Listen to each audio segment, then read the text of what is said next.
নমস্কার, কেমন আছেন সবাই? রীতা রান্নাঘর থেকে আপনাদের স্বাগত জানাই। তো আজকে রেসিপি বানাবো খাসির মাংসর মাথা। তো শুধু মাথা নয়, মাথার সঙ্গে কিছু টেংরিও আছে, কিছু মাংসও আছে। তাই আমি আজকে বানাবো। মাংসটাকে আমি গরম জল দিয়ে আগেও ধুয়ে নিয়েছি, কিন্তু এখন একটু ভালো ঠান্ডা জল দিয়ে ধুয়ে নিই ভালো করে।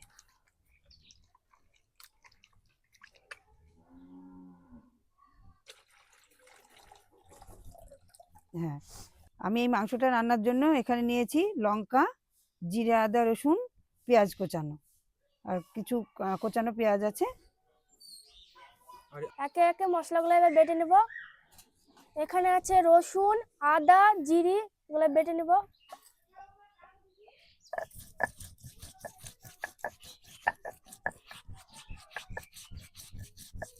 হ্যাঁ, উনানটা জ্বালিয়ে দিয়েছি, কড়াইটা বসিয়ে দিয়েছি। এবার আমি প্রথমে সরিষার তেল দিয়ে দেবো কড়াইতে। এই ডোম ডোম করে আলুগুলো কেটে নিয়েছি, এই আলুগুলো এবার আমি ভেজে নেব।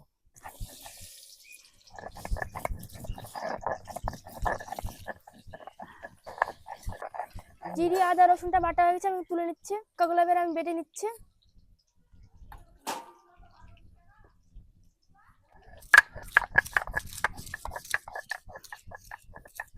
মাংসটাকে আমি মাখিয়ে নেব লবণ, হলুদ, সরিষার তেল দিয়ে আমি ভালো করে মাখিয়ে নেব।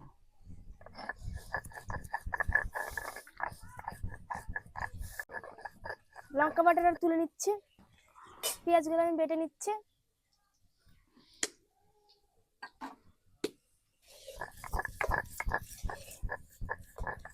আলুগুলো লাল লাল করে ভাজা হয়ে গেছে, এবার আমি তুলে নেব।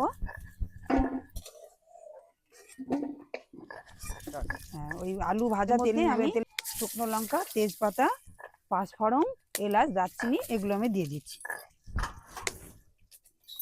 কোচানো পেঁয়াজগুলো দিয়ে দিচ্ছি।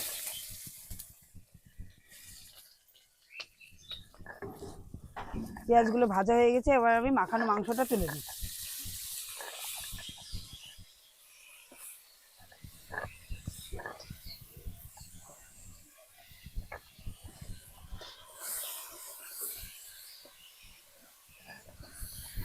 পেঁয়াজ বাটাটা আমি তুলে নেব। এবার আমি লঙ্কা বাটাটা দিয়ে দেব, জিরে, আদা, রসুন বাটাটাও দিয়ে দেবো, তার সঙ্গে দিয়ে দেবো পেঁয়াজ বাটাটাও দিয়ে দেবো। সব মশলা দেওয়ার পরে এবার আমি ভালো করে কষিয়ে নেব। সবাই তো খাসির মাংস খেয়েছেন, এই মাথার মাংস খেয়ে দেখবেন বিশাল স্বাদ। প্রথমে আমি হলুদ দিয়ে দেব, তারপরে স্বাদ মতো লবণ দিয়ে দেব, আর একটু কাঁচা সরিষার তেল দিয়ে দেব।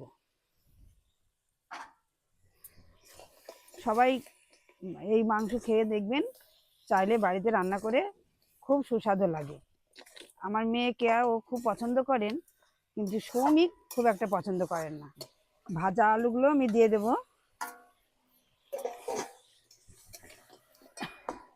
এই মাংসটা খুব ভালো করে কষিয়ে নিতে হবে। মাংসটা এমনি কম কষালে হয়, কিন্তু এটা একটু বেশি করে কষাতে হবে। ভালো করে নাড়াচাড়া করে কষিয়ে ঢাকা দিয়ে দিতে হবে, তাহলে মাংসটা সেদ্ধ হবে ভালো। খাসির মাংস তো সবাই খেয়ে দেখেছেন, এবার খাসির মাংসের মাথা, টেংরি এগুলো খেয়ে দেখবেন, খুব সুস্বাদু। মাংসের জন্য আমি গুঁড়ো মশলাগুলো সব গুলে নিচ্ছি। ধনে গুঁড়ো, জিরে গুঁড়ো সমস্ত সব গুলিয়ে আমি দিয়ে দেবো। আর একটু কালারের জন্য আমি কাশ্মীরি লঙ্কার গুঁড়ো দিয়ে দেবো।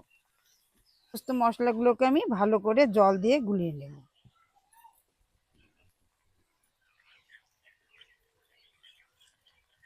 গুলিয়ে রাখা মশলাটা আমি মাংসের মধ্যে দিয়ে দেবো।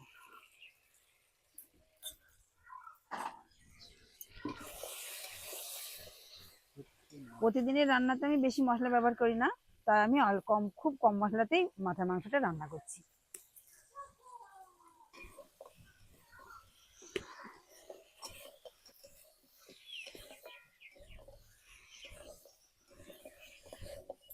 মাংসটাকে খুব ভালোভাবে কষিয়ে নিয়েছি, প্রায় আধ ঘন্টা ধরে কষিয়ে নিলাম। এবার আমি জল দিয়ে দেবো, পরিমাণ মতো জল দিয়ে দেবো।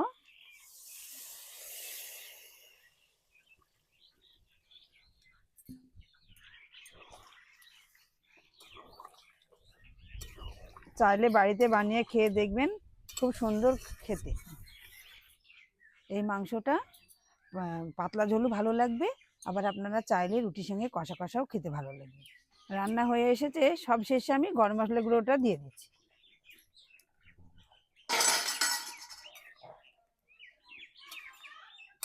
আমার মাংসটা রান্না হয়ে গেছে, এবার আমি ঢেলে নিচ্ছি। এই দেখুন পাতলা করে ঝোল বানিয়েছি, খেতে মনে হয় খুব সুস্বাদু হবে দেখে মনে হচ্ছে। তো খাওয়ার টাইম এখন পেলাম না, অন্য সময় খেয়ে দেখে। আজকের ভিডিও এখানেই শেষ করলাম। ভালো থাকবেন, সুস্থ থাকবেন, সাবধানে থাকবেন। আমার ভিডিও দেখে ভালো লাগলে একটি লাইক করবেন।